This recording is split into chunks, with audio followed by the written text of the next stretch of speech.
Hello, Star Trek fans, and welcome to the Rebinge Deep Space Nine season wrap-up. My name is James. And my name is Kim, and we're watching Star Trek Deep Space Nine from the beginning, one episode at a time.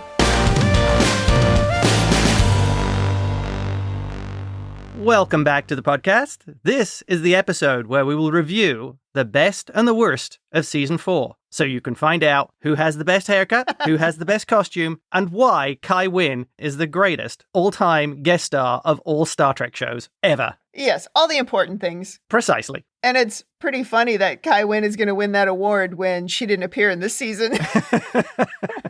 That's how much we love her. Yes. We also talk about the episodes. Yeah, as well. We are going to give our best and worst. I was wondering, are we actually doing the best episodes or our favorite episodes? Oh, that's a good question. I don't know if it would be different. My opinion is these are my favorite episodes. Therefore, either they might be the best episodes. Okay, so it's both. So what we're going to do today is we're going to go through our top 10, our bottom 10 or bottom 5. I'm not sure which one we're going to do. We also have a bunch of different categories that we'd like to give our awards for, and then we will go into the mailbag. Yes. And we got a lot of feedback this season. Maybe people are getting over their shyness to write to us and tell us what they think. Yeah, I'm sure that's part of it. I also think it's because we've gotten to the good stuff in Season 4. Yeah. So people are now more interested. Right. Although still, when I look at the numbers of our listeners, I can still see there's many people who are starting at the beginning and working their way slowly through it. So I don't know if they're bitter ending season 1 and 2,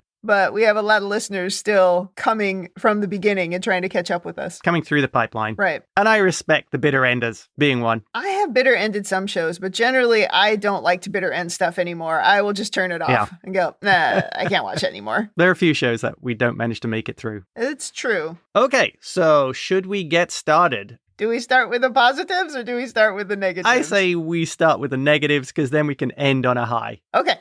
Do you want to do your bottom 5 or should I? I believe I went first last time. Okay. So I will give them in the order of least worst to most worst. 5 is the most worst? 5 will be the most worst, most disliked. Okay. At least one of my episodes in the bottom 5, you're going to be disappointed to hear. But I didn't give very many thumbs down or neutrals this season. Yes. So coming up with the bottom 5 was tough. Coming up with the bottom 10 would have been impossible because I didn't have 10 that I disliked. Right.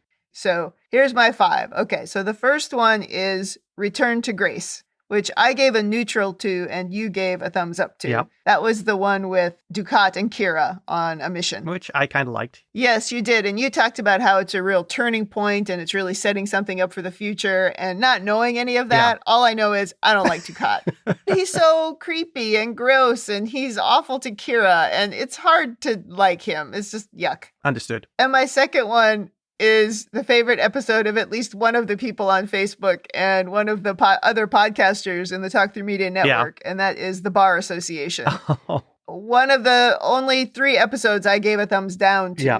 I can't watch that Ferengi stuff. It makes no sense to me. Gotcha. And I don't need to rehash it, but thumbs down. The third one is Shattered Mirror. That was a neutral for me. I think also it was an up for you and another episode that people quite like. And I have to say there were so many things about it. I love the Mirror episodes on Discovery and the Mirror episodes on Deep Space Nine. I get all excited about them and then I find them to be such a letdown. Yeah. In many cases, it's the treatment of women that I don't like, but also, boy, there's some bad acting in this particular episode. I have criticized the actress that plays Jennifer since the Emissary episode. Yes, you have. I don't think she's great in this role. You didn't like Bashir, I remember. Not super excited by Bashir in this episode either. That one's a clunker for me. Gotcha. Although I thought Kira was great. Mira Kira is awesome. It's hard not to like her, even though she's awful. She's still very watchable. Yes. Number 4 on my list, also an episode that is a favorite of many people, and that is Little Green Men. I think if you've listened to this podcast, you know that the Ferengi episodes are all going to end on the bottom for me. I just can't get behind that humor. It's too insulting. Yep. And then my least favorite episode, the episode that I still feel, and I will die on this hill, is the least Star Trek of all of the episodes in the season. Yeah. And that is The Quickening. The most depressing Star Trek episode I've ever seen, and I will never watch that thing again. Wow, that is fascinating. That's my bottom 5. What are yours? Okay, so here goes my list. The number 5. This is an odd one. And let me know if this is valid because I have a backup in case. Oh, I can reject your bottom? That is correct. Okay, I'm in. The least worst, A Session. Because of the Miles and Keiko storyline, I hated that so much. But it also appears on my top 10 list. Of course it does. So what we really should have done is the top 10 A story and the top 10 B story. But if the court rules, it has to be one or the other. I'll allow it. Okay. Yeah, why not? I totally get it because I have A Session in my top 10. So I totally get what you're saying. Right. Number 4, Starship Down. It felt like a submarine movie too much. It felt like I was watching something else. I believe one of the folks who wrote into us commented they thought it was based on Das Boot, the German movie. Yeah. And I can see that, but I felt it didn't really click with me. But it's not a terrible episode. I like that episode. My problem with it was I thought Cisco made some just terrible decisions, and I questioned his leadership in that one. All valid points on that one. Yeah. Next one, Bar Association. I felt this was an opportunity to do a really good Star Trek episode. And once again, with the Ferengi, they played it for laughs and they flubbed it completely. Yeah. No further comments. Number 2. Okay. Little Green Men. Oh, yeah. I remember it as being kind of meh at the time. And coming back and rewatching it several times, it just turned into, yeah, this doesn't work. Agreed. And then finally, my number 1 worst episode of the season, the masters of which should be copied onto a VHS tape and then buried somewhere in the desert near Phoenix. Uh-oh. Crossfire. Ah, yes, the episode with the terrible bangs and Shakar's bad hair. I mean, come on. That alone is enough. Yeah, where they'd taken the script from a bad teenage high school drama and cast Kira in the lead of it. Yeah. It was so bad. I thought it failed on so many levels. Yeah, the treatment of Kira's character was very disappointing for sure. I do think there was some good acting by Renee Auberjonois in that episode. Yes.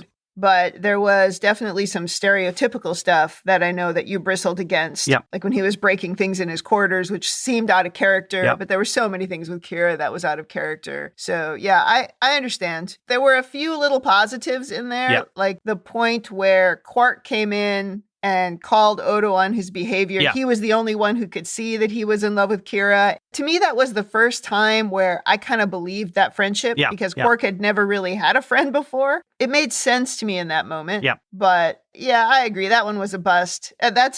Was just outside of my bottom, maybe 5 or 6 there. So yeah, I can relate. And had I not been allowed A Session, the number 5 would have been Our Man Bashir. Not because it's a terrible episode, but just I think it aged badly. And what I thought was funny at the time, and I brought this up in the podcast, was I thought Austin Powers kind of changed the really campy nature of Bond movies for all time. So the world kind of moved away from that episode. Well, I kind of moved away from that episode, and I think it worked much more in its day. Okay. I'm surprised that's way at the bottom. Yeah. The only other one that you gave a neutral to that you didn't mention was the episode Indiscretion. Yeah, I think my view of Indiscretion maybe was a little harsh. I think that might have been more of a thumbs up. Oh, okay. Interesting. I went back and rewatched it again, actually, and thought, it's actually not bad. Oh, really? I found it pretty hard after picking the bottom 5. I found everything else, trying to order things really difficult. Even picking 1 or 2 above, I think the bottom 5 was easy, and then 6 and 7, I put the other Ferengi episode, Body Parts, down there, and Crossfire was not great. But really, after that, I liked every other episode. Yeah. So I found it really difficult. And even when I was ranking them, Paradise Lost and Homefront ended towards the bottom. And as I looked at this list, I'm like, well, that can't be right. Those are 2 really good episodes. I think we quite enjoyed them. Yeah. But then when I tried to rearrange them, I was like, well, no, I like all these other ones too. Yeah. So this is the first time that's happened where it's actually been quite difficult to do this ordering. I would agree with that. I would say my ratings there, the bottom 3, I think, are the bottom 3. The next 2, or 3, if you include Our Man Bashir, really aren't bad episodes. They're just not as good as some of the episodes in the season. No, that makes sense. Okay. Well, we had a little crossover in those episodes. Yes, we did. Well, did we only have one? No, we had two. Bar Association and Little Green Men, right? We both had. I'm surprised Crossfire didn't rank lower for you. Like I said, it's at the bottom. Yeah. So after my bottom 5, just above that is Body Parts, and then it's Crossfire. Oh, gotcha. And then above that are episodes I like. So, Okay. All right, well, should we switch to the top 10 then? Absolutely. I'm very interested to hear what this is. Maybe we should I'll do 10 through 6, then you do 10 through 6, and then we'll do the top 5. I think that's a good idea. Well, number 10 for me, I have to say, changed today. Really? Yeah, because I was editing the episode for The Cause. Yes. And that's my number 10. And when I was editing it, I was reminded how I actually quite liked that episode. And I thought it was quite meaningful, the relationship between Cassidy and Cisco. I thought it was played really well. I thought Cisco was a little bit of a baby about the way that he handled it, but I didn't think it was unrealistic. So I actually thought that was good. And I learned to think Eddington is a great character. Yeah, agreed. I'm bummed out that he's turned into a bad guy. I guess I don't know if he's turned into a bad guy, but he's joined the Maquis and he set up Cisco's girlfriend, which I think was a terrible mistake on his part. But I think he's a great actor. I think he's a great character. And so I bumped up this episode after I was done editing because I was like, yeah, I did like that episode. That's good, because I think this harkens all the way back to Cisco's relationship with his friend Cal and how Cal left the Federation and Starfleet. Exactly. So number 9 on my list is Sons of Moog. Oh. And honestly, there are so many other, it could have been almost any episode at this point, but this was one that I quite liked. It was a little bit Klingon-y, but sometimes the Klingon-y stuff can be grating and kind of ridiculous. Yeah. But Tony Todd is the guest star I don't know why he's so great on Star Trek, but he was great as Worf's brother, and I thought the story was good. Yes. And even though there was a lot of hand-wavy Star Trek stuff at the end, I just erased his memory, no big deal. I still thought that was a very good episode. Agreed. And then number 8 on my list is Accession. Yeah. And I do agree that the B story in Accession was quite weak and grating, and we complained quite a bit about it. But I really like these episodes that try to cover this stuff with Cisco as the religious icon. Yeah. How he bristles against that title, how Starfleet bristles against it, but there's really nothing he can do about it. And each time that he gets a little bit more of a hint that maybe there's something to this, and each time he tries to accept it a little bit more and he starts to maybe believe it a little bit more, I buy more into the story. I thought that was a really great episode. Agreed. Then number 7 is another Klingon episode in the Sword of Kahless. I do think if you looked at all of Star Trek, the Sword of Kahless is not going to end up in my top 10 list of greatest episodes of all time. But in terms of what we were trying to do this season, I thought it fit really nicely. Right. And I thought the interplay between Kor and Worf, I thought that was fantastic. I thought Michael Dorn was really good in that episode. Yeah. And Jadzia was hilarious. Everything she did, she saved the day. I really love that about her. When she told them to shut up and then she shot them, I'm just like, okay. Yeah. I laughed out loud. And again, it was a Klingon episode without being too Klingon-y. Right. So quite like that one. And then rounding out the Klingon episodes at number 6 is The Way of the Warrior. Honestly, I'm not sure I would want to watch The Way of the Warrior again. Yeah. I think it's very dense with story. I think a lot of things happen. It's very Klingon heavy, but it was an important episode. It brought us Worf. It advanced this story with the Klingons, or I shouldn't say it advanced it. It kicked off this story really with the Klingons. And so much in the season happened just based on that one episode. And then they came in at the end and they did the thing with, hey, Gowron is a shapeshifter. So they bookended the entire season with those two important things about the Klingons, and I thought that was great. So that rounds out my 10 to 6. It was the season of Gowron. A little bit. Okay, here are my bottom 10 of the best. Number 10, Hard Time. Oh. Great episode. Great torturing of Miles. Great and horrible. Yes. Very well acted by Cole Meany. He really got his teeth into this, and I thought it was very good. Yeah. And still kind of horribly relevant. Agreed. Number 9, For the Cause. Great acting from Avery Brooks here. Just made that episode really believable, especially the final scene. Oh. Where he gives Cassidy the option of giving it up, but she feels she needs to follow her duty. Well, and then the very end, when she says she'll be back, and he says, I'll be here. And it just tugs at your heart. Yes. And I agree with you with Eddington. Great portrayal of this character who I think is almost the mirror of Cal. Right. Cal is leaving Starfleet and leaving the Federation from what he feels is a sense of duty. And Eddington's leaving Starfleet from what I think he feels is how they've slighted him. How he feels like they haven't appreciated how good he is or what he can do. So it's a very selfish motivation for Eddington. Yeah, poor Snodgrass. He obviously feels put upon. I think we all run into people like that in our lives where they blame others for their own problems and their own shortcomings. And it's tough to watch, but I think it's very believable. Yes. Yeah, I agree with that. And number 8, Shattered Mirror. Come on. I really enjoyed that. I thought it was pretty good. The little matching tracksuits, the bad haircut. Oh my God.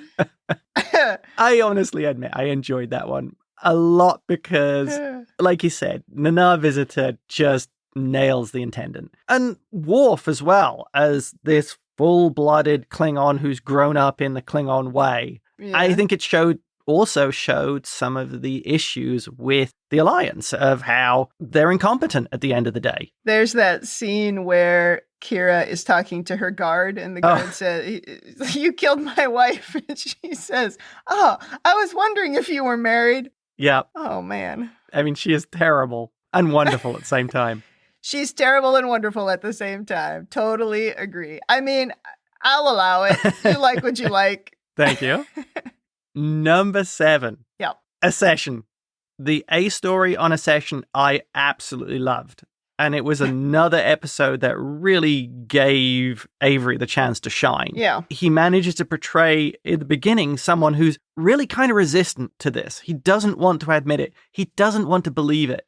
And he certainly doesn't want to admit it to himself. Yeah. And then the prophets basically do something awful to Bajor to teach him a lesson. Oh, because of the Dejara stuff. Yeah, I understand what you're saying. I do think it's interesting that the B story is so bad. It's way on the bottom. And this one is not even number 10. I mean, it's up a little bit. Yeah. So it has to have a really good A story to overcome the B story and still end up in the top 10. Agreed. I found all that stuff with Cisco and the emissary stuff. I find all that very moving and very interesting. Yep. And at the end of that episode where Cisco finally seems accepting of it and Kira seems really happy. Apart from the fact that usually when Kira's happy, somebody's going to die like immediately afterwards. But she seems genuinely happy that Cisco is accepting this role. Yep. Okay, let's move on to your top 5, Kim. Okay. Number 5 on my list is in your bottom list. Really? I picked our man Bashir. Yeah. Even though I've never been a Julian fan, I don't know if I'll ever be a Julian fan, although his version of this character this season is likable. I guess not unlikable. Maybe I should say it that way. What I liked about this episode, there's a lot of things, but I really appreciated how it's one of those that sort of steps outside of the normal story. It's a holodeck story. But it had stakes in the outside world. When there aren't stakes in the outside world, I find it kind of dopey. I guess it reminded me in a way of the Moriarty stuff on Next Gen. Yeah. Yes, we're in the holodeck, but there were big stakes going on the outside. Right. I like that. This was also the first time where I really liked Snodgrass. I remember saying in that episode, it's like, what has happened? All of a sudden, I really like this guy. Yeah. Only for a couple episodes later for him to join the Maquis. And I'm the person, certainly in this relationship, who wants nothing to do with Bond. I have very little interest in it, but I enjoyed this episode. The humor worked for me. Yeah. The way that it tied to the outside world was good, and I liked the ending. I thought it was cute. Agreed. Number 4 on my list is Hard Time. Oh. When Miles was sitting in, I don't know if it was the cargo bay or wherever he was, and he pulled that phaser out and he pointed it at himself, that was very moving to me. It wasn't something you see very much in Star Trek. Yeah. I wouldn't call it not Trek because he was really struggling with something, you know, something terrible that had happened to him, something he'd certainly been unprepared for, and he wasn't getting proper treatment for it. So I think at that point, they had earned that moment. Yeah. And I cried my eyes out. And anytime I cry, I'm like, okay, this is working. Something is obviously meaningful for me. And you had mentioned when you said Hard Time was in the second part of your top 10, you talked about Cole Meany's performance. And I don't always think Cole Meany is really stretching himself in terms of emotion. I think he's very good. Yeah. When he does the sort of jokey stuff, the casual part of Miles, he's obviously very comfortable in that, Right. and he's very good at that. This was different. This was next level, and I thought he was tremendous in that Agreed. episode.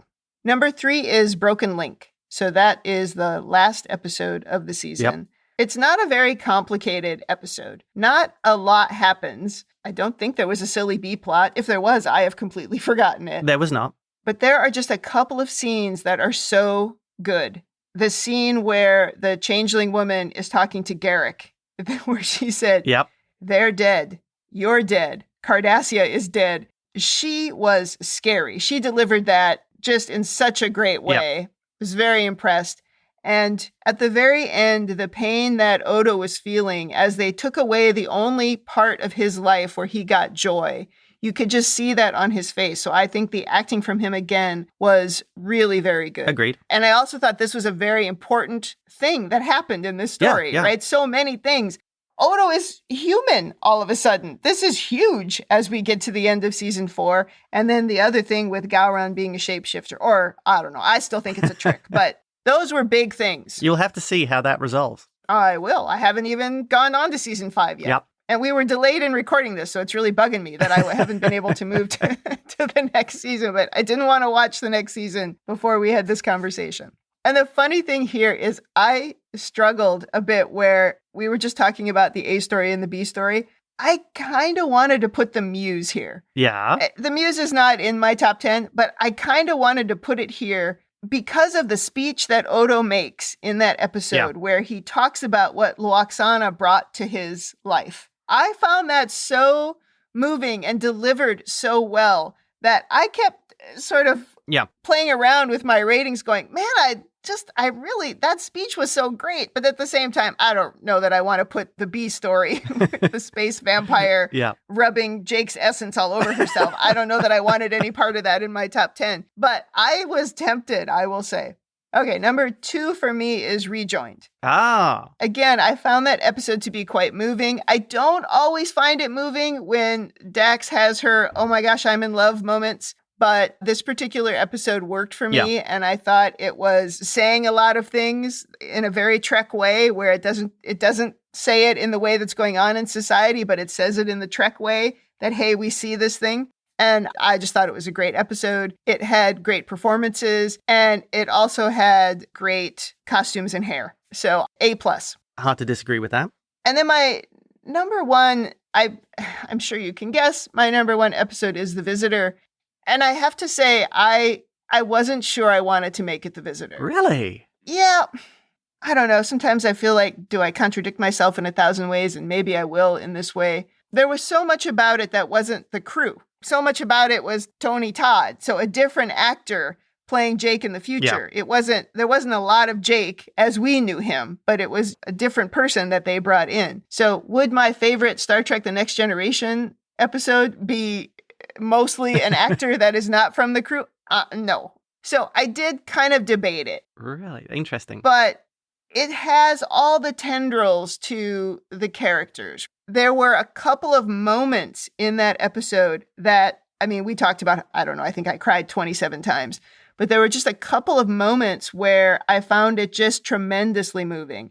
There was the little part where Jake has that one look on his face when Sisko's like, you just got to tell me you're okay. And he can't. And that still gives me goosebumps. And also, I think the thing that made me put it at number 1 is, and this is maybe not what other people would say about this episode, but I thought Avery Brooks was fantastic. He hardly had any scenes, but when he was in it, I got goosebumps watching him. I thought he was absolutely great. Just when he would appear, and he was only there for such a short time. He was amazing. That alone is why I decided to put it at number 1. That is really fascinating. Now you. Okay. I'll be shocked if Visitor isn't number 1, but let's go. Number 5, The Muse. Ah! Yes. Oh, wow. I get it. Yeah. Your take on that episode 180'd my view of that. I love that. And I totally get it. I think it's a great episode. Also, the Jake story, I thought, played upon what we'd seen in The Visitor. Jake's utterly obsessive nature. All right. And the danger it is to him. And probably one of the scariest creatures in Star Trek.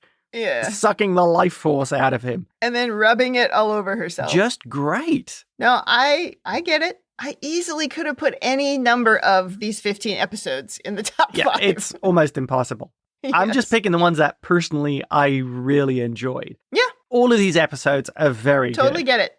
Number 4, Broken Link. Great.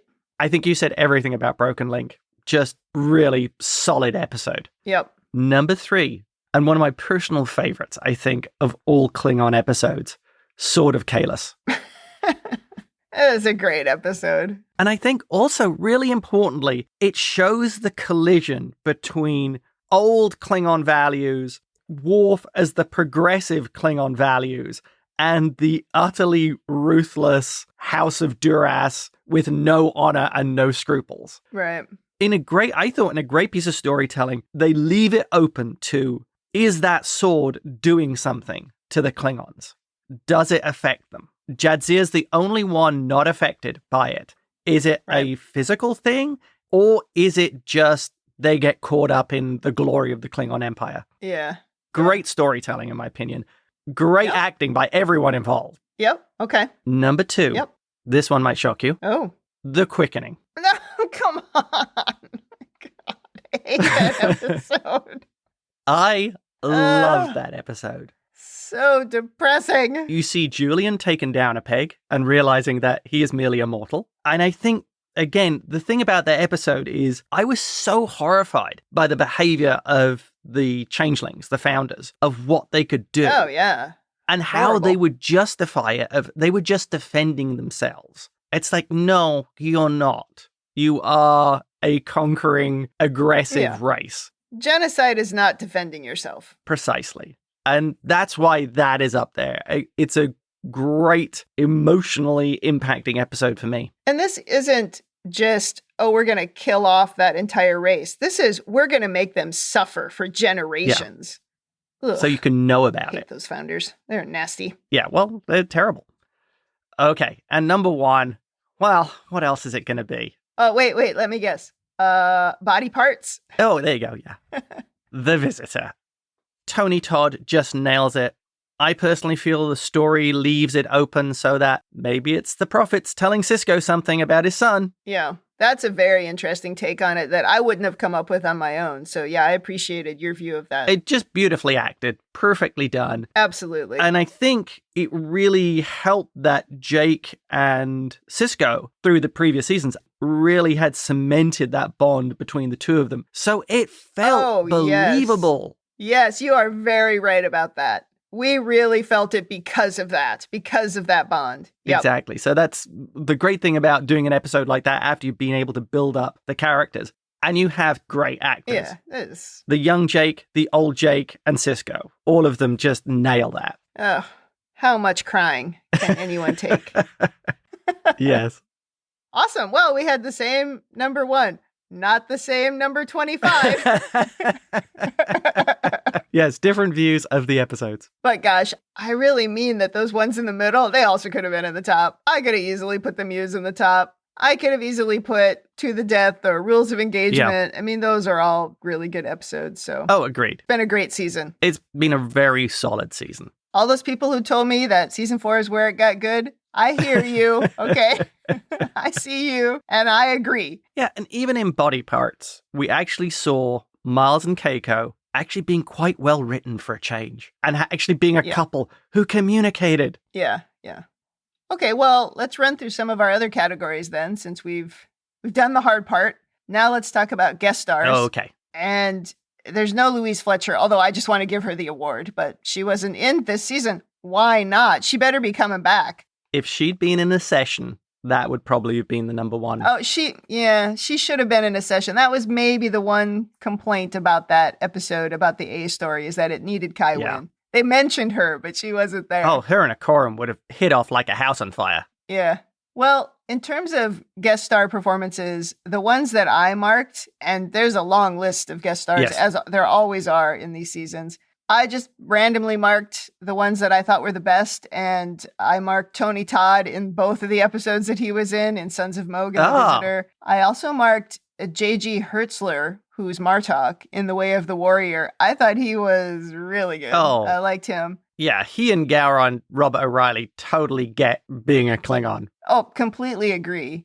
And then the last one that I marked is Salome Jens as the female changeling. Yeah. She's a little bit like Louise Fletcher in that she doesn't need to be in too many times for me to go, wow, who is that? I thought she was, pivotal in just her tiny little appearances. Well, I have a slightly different take. I rated them. Okay. And in my number one, I have Meg Foster, who played Anaya.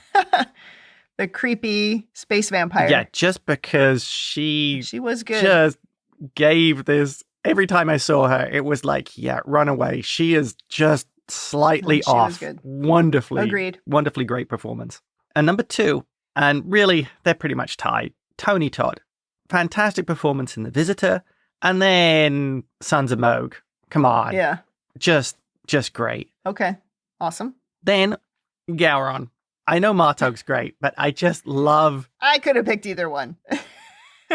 The Robert O'Reilly's portrayal of Gowron is just so wonderfully over the top and so fitting for that larger-than-life drama that I think that the Klingons just try and portray all the time. Agreed. And then John Kalikas for Sword of Kalis. He plays such a wonderful core. He plays that character so well. Yeah. I also had Susanna Thompson in Rejoined as Dr. O'Hara. I thought she was pretty good too. I don't know. The only negative I had in this list, I think you could tell me which one it is. Oh. Felicia M. Bell in Shattered Mirror.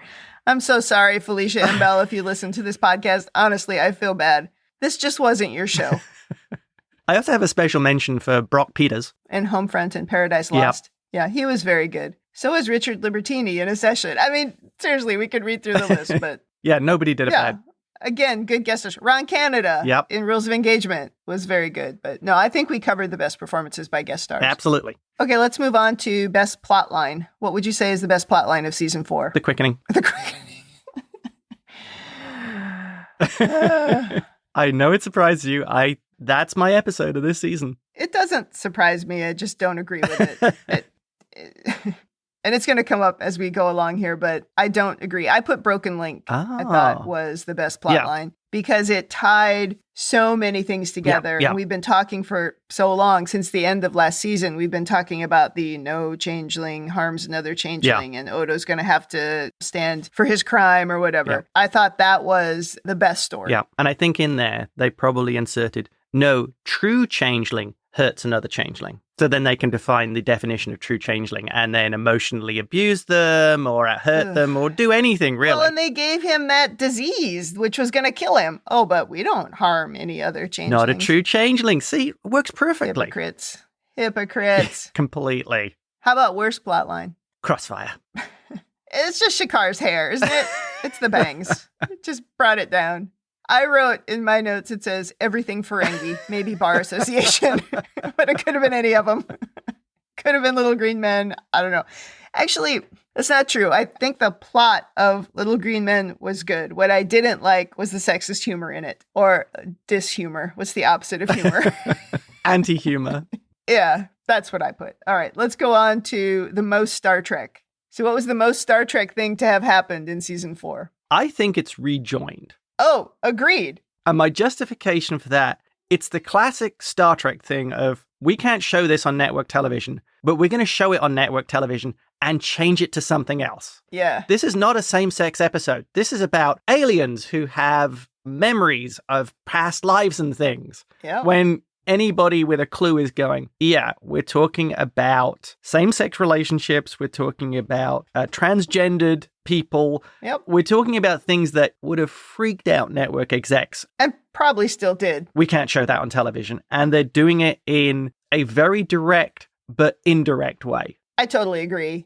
telling an important story about a social issue by twisting it just slightly and pretending to be telling a different story. Yes. That's really the most Trek thing that could happen. Oh, absolutely. And anybody who claims that Star Trek just started telling gay and trans stories in Discovery has not been paying attention. Yes. Star Trek political? Well, only since the 60s, I guess. Yeah, exactly. All right, how about the least Star Trek thing to have happened in season 4? I'm going to say the Bar Association, because I felt this was a story that they queued up to start something bigger and then dropped it. Yeah, and I also remember in that episode you were talking about how can Odo do nothing about this? Yeah. How can Brent just keep coming to the station doing whatever he wants, threatening people's lives and causing bodily harm with those Nausicaans he brought? And Odo does nothing. And I thought that was a very good point. And the Bajorans doing nothing. And the Federation doing nothing. Yeah, like, totally. I, of course, put the Quickening. Yeah. Because I said, this hopeless story about death and misery and genocide with no consequences for the ones who caused it, that didn't feel like the Trek I've come for anyway. And I know I talked about this, but I thought the ending was positive because at least the next generation wouldn't suffer the disease. I know. We talked about it. Yeah. I just thought misery from beginning to end. That one is a Even tough one. the way that episode looked was miserable. Yeah. It felt washed out, kind of yellowish. I'm never watching that again. I'm not going to make you. Thank you. Okay, let's move on to our main characters and talk about who was developed the most or the best, I guess, in season 4. I'm going to say Odo. Oh, interesting. I think you might be right. Who did you think? I put Worf, but I didn't have a lot of justification. Yeah. I actually wrote down, well, he has a lot of screen time. I'm not sure if he was the most developed, but you make a good point. I think Odo is the right answer. Where he started and where he ended was a pretty good arc. Yes. Yeah. And that's where I came from. Okay. I mean, his relationships with other people became much more personal. And I think he experienced heartache for the first time. And part of the thing I think is kind of a problem with Odo is that they have an older actor playing him. Yeah. Who's a very good, very experienced actor. Whereas the character itself, and this is from my reading, is supposed to be a lot younger. Right. More like in their early 20s. So doesn't have the life experience. Right. And I think that sort of twists it a little bit. But if you can look at it in your head as this is somebody who is not emotionally developed, it makes Odo's progression in this series, look a lot greater. Yeah, I'll buy it. How about best performance of the season? It's almost impossible to choose between Avery and Nana. I would go to Avery only because I'm a huge fanboy. Just in general or in particular episodes? Just in general. Okay. I think both of them have had very solid episodes. Avery hasn't had an episode that's been an absolute stinker. Nana has, and I blame the writing. Yeah, it's hard to argue with the performances of Avery Brooks. I wrote down his performance in The Visitor, which... Yep. Even though he's barely in it, he's so good. And I also thought he was so good in Homefront. Those scenes where he was talking to his dad and he was trying to get him to take the blood test. Oh, yeah. I mean, my goodness, he was good. Yeah. Nana Visitor, I agree she's good, but I actually put Renee Aubergenois. I think in Crossfire, The Muse, and Broken Link, he had some opportunities to really show what a good actor he is. Ah, interesting. How about character who needs the most work still? Bashir.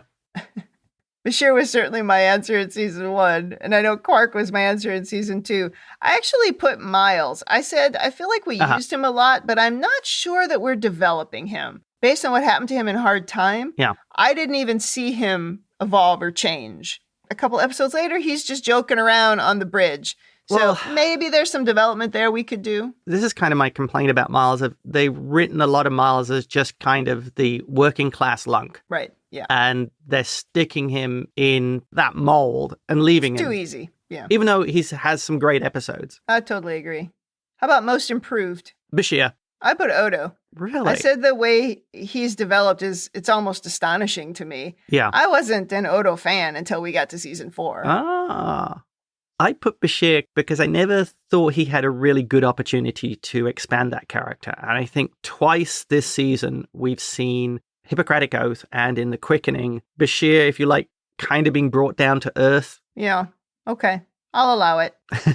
Thank you. Under worst performances, I didn't have anybody. I didn't put any of the regular cast. I only put my usual complaint. Jennifer from the Oh, mirror. dear. But we didn't have any episodes. Yeah. I mean, maybe there's some hamminess in Shattered Mirror from Bashir. Yes. It wasn't like that Distant Voices episode where it was so bad. Yeah. So I didn't have anybody. Did you have anybody there? No, I didn't think anybody really missed the mark with their characters. I thought everyone did agreed. a pretty good job with this one. Saying that, Kira did a good job on a terrible script. That wasn't a bad performance. That was a bad script. In Crossfire? Yeah. Yeah. Okay, that's the end of those categories. I did add best line just because I thought of it earlier. Oh. The line that Nana Visitor delivers in Shattered Mirror about, oh, I had hoped you weren't married. That was great. But it paled, I thought, in comparison to two lines that came from Dax. And the one was when she told Core to shut up and then she shot him. And I laughed out loud. Yes. And then the other was in the session when she's talking to Cisco and she's like, I think I'd quite like to be a religious icon. Again, a laugh out loud. Very funny. That was a good insight, I think, into Dax's personality. I'm pretty sure Dax would like to be a religious icon. Oh, 100%. I totally believed it. It fit perfectly with her character. Yes. All right. Our last section then is on costumes and hair, which I don't know if any other podcast does this when they're talking about Star Trek.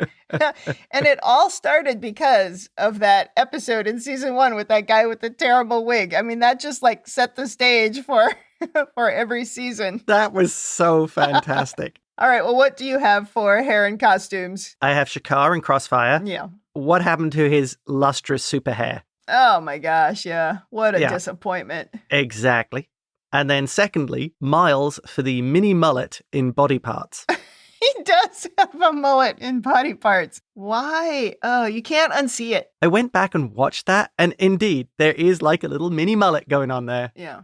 Yeah, I agree. Shakar, worst hair ever. Really bad. The bangs killed it. Definitely. Well, I also had Dax and Julian in their matching haircuts in Shattered Mirror. I mean, just bad. And you know those two have matching tracksuits. You just know it. I'm sure.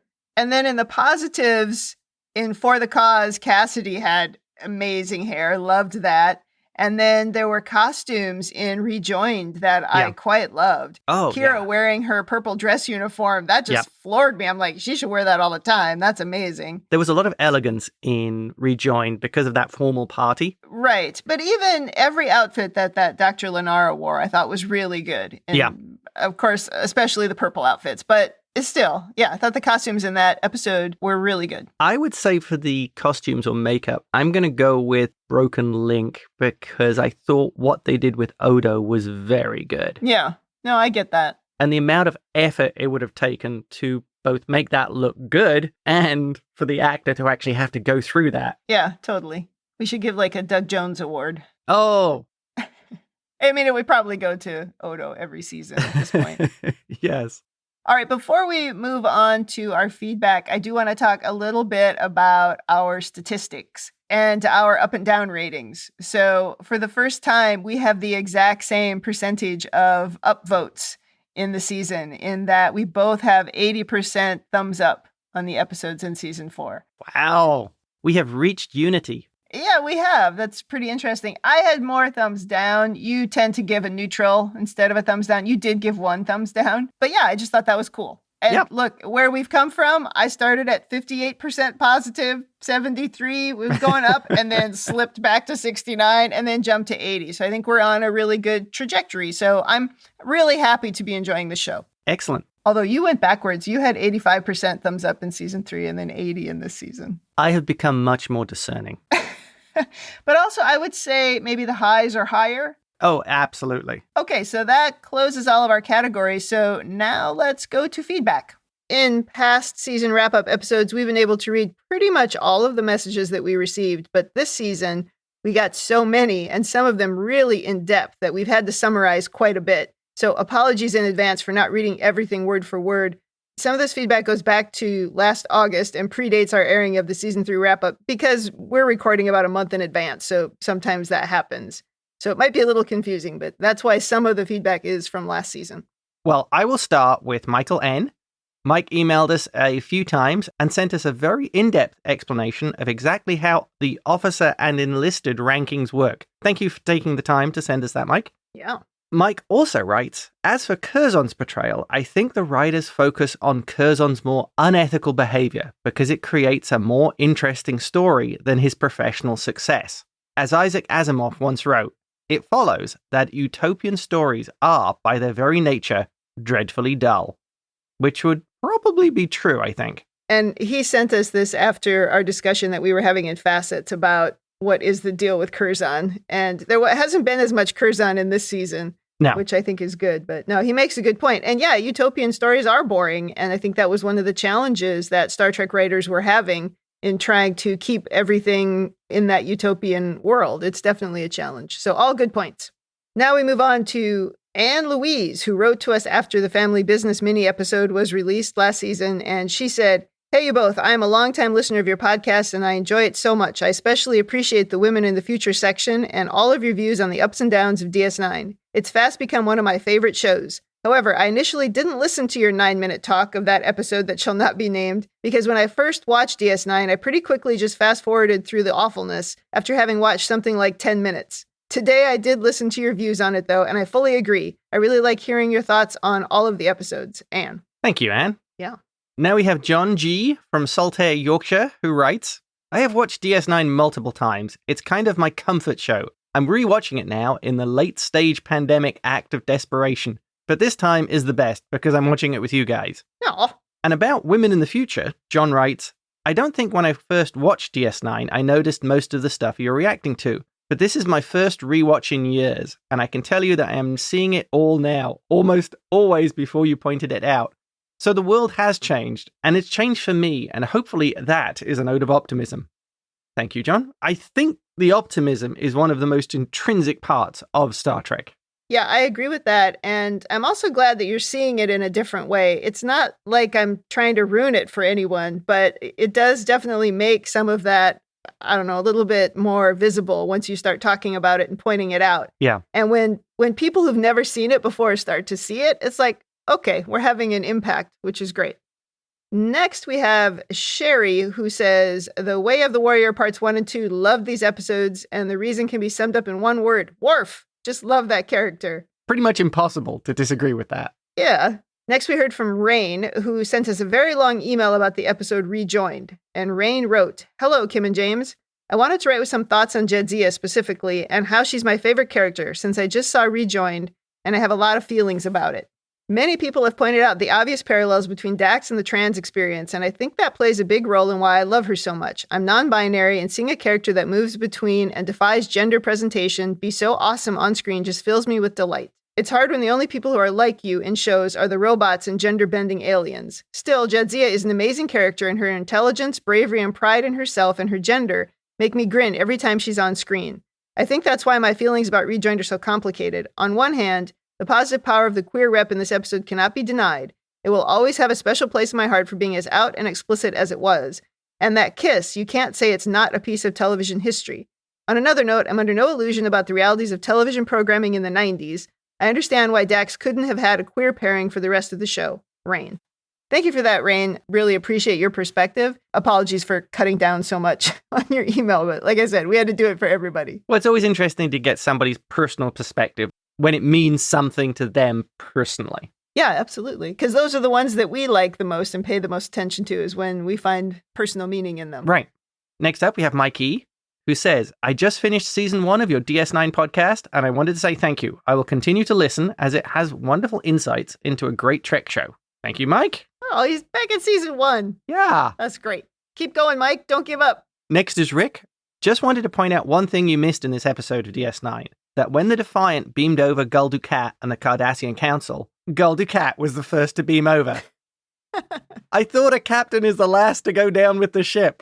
As long as you're not Dukat. Yeah. Well, I think we missed that because Gul Dukat is so self-serving. You just stop seeing all the times he's awful. Yeah, it's so true. When I read that, I laughed out loud. I'm like, I don't know how we missed that. Yeah. It's so obvious. Yep. Next is Matt E. from back in December, and Matt wrote, like James, I'm an avid DS9 fan, counting it among one of my favorite series of all time. I also enjoy Kim's Women in the Future segment, which forces me to look at my show through a completely new lens. Matt also gave us a very detailed theory, which in summary is how Odo as a changeling can take on the full characteristics of a thing, like one of the solids, and how if you caught him by surprise when he's a solid, you could potentially disable him in the same way you would a solid. That was a really interesting theory and a good point. I think it makes for good headcanon. Yeah. And we always welcome overanalysis. That's a big part of this show. Yeah. So love it. Always good to hear from fellow overanalyzers. Oh, Matt also said, P.S. Bashir's my favorite character. So many people like to tell me when Bashir is their favorite character because of how much I hated him in the first 2 seasons. I don't hate him anymore. He's come a long way. It is pretty funny. Yeah. Okay, so we're going to switch to feedback that came through talkthroughmedia.com and start with Andy in the Midwest. Oh, I've heard Andy in the Midwest on the Star Trek Discovery podcast. Andy writes, it was a bit eye-opening, in a good way, to hear your perspectives of women in this show. I realized I still sort of watch it through the eyes of a teenage boy who first saw the show in the 90s. Sure. I don't think women's issues were really at the forefront of my mind at the time. Now you're pointing them out, they're rather glaring. I won't say much about the Ferengi, but I do think it's important to point out that TNG shares some of the responsibility for establishing most of their undesirable traits. I particularly remember the embarrassment of watching Menage a Troy with my parents as a young teen.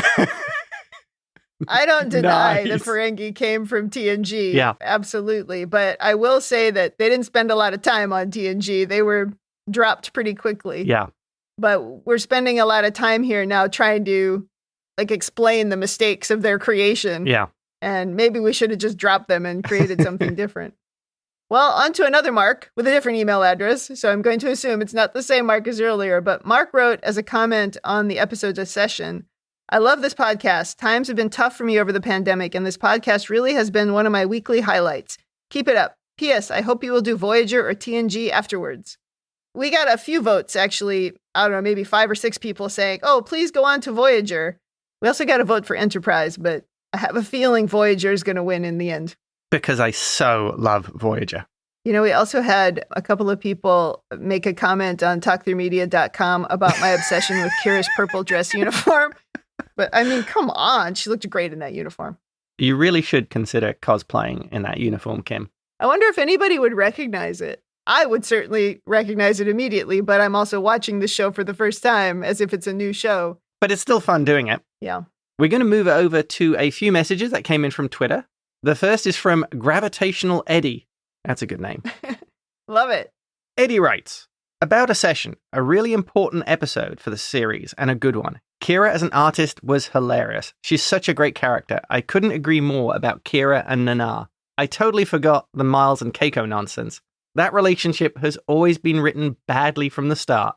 Eddie also answers Kim's question in that Akorum knew Kira's Dejara because it was on her earring like all Bajorans. So that episode gets even better, that people are effectively branded with their earrings of what their social position is. But yeah, it makes it even worse. Now your social status is right on your earring that you're wearing all the time. Yeah. That seems bad. All right, still on Twitter, we had a response from Amber about the Bar Association. Amber said, I loved this episode. Raum quotes Marx, the conflict between myopic capitalism and socialist values, Starfleet officers displaying a passion for politics.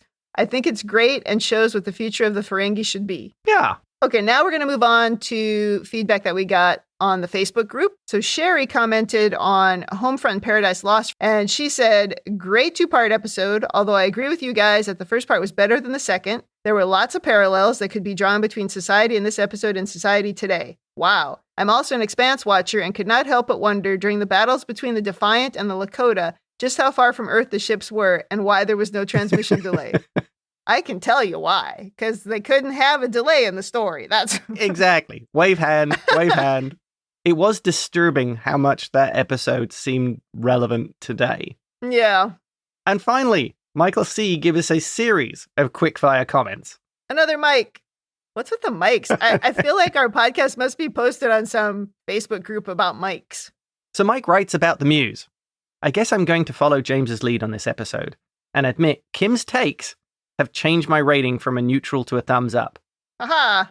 And yes, Space Vampire Lady was really creepy. I found her unsettling. She did such a good job. And look, I changed his life. I made him like an episode that he didn't like before. So, you know, I still had a positive impact, even though he's going to take a few stabs here as we go. Like, for example, If we move on to Hard Time, he says, how is it possible that Kim didn't blame Quark for Chief O'Brien's incarceration? Yes. On to Rules of Engagement, Mike writes, this is another strong episode. Gotta love that Kim found a way to blame Quark for the Klingons knowing Worf was in the command of the Defiant. Come on.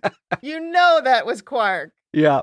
Then we move on to a session, and he says, happy to hear where Kim is now on the character arc of Major Kira. Having seen the entire show, I feel she is one of television's best ever developed female characters. She's certainly the first fully developed female character in Star Trek. That I have come to see. So absolutely appreciate that. And that's what he was responding to because I made that comment at the end of a session. Yeah. He also commented that he saw aspects of his own marriage with Miles and Keiko, but in positive ways, because we do complain quite a bit, and we did in that episode, about the relationship there. On to the Bar Association, Mike writes, so I have learned that I need to always thicken my skin before listening to Kim review a Ferengi-based episode. And this is an episode I loved, so here we go. I assume he wrote that before he listened. I didn't like Bar Association. I wasn't quite as hard on that as I was on some of the other episodes. But I would only say in response, imagine as a woman how thick my skin has to be in watching the treatment of women in some of these episodes, in particular the Ferengi episodes. Yeah. Okay, the last one we got from Mike C. was on Sons of Moog. And he said, like James, I was already a DS9 fan before Mr. Worf joined the show. So he just added to my enjoyment, much like 7 of 9 did when she was added to Voyager. That's a great comparison. And 7 needs her Fenris Rangers show. Absolutely.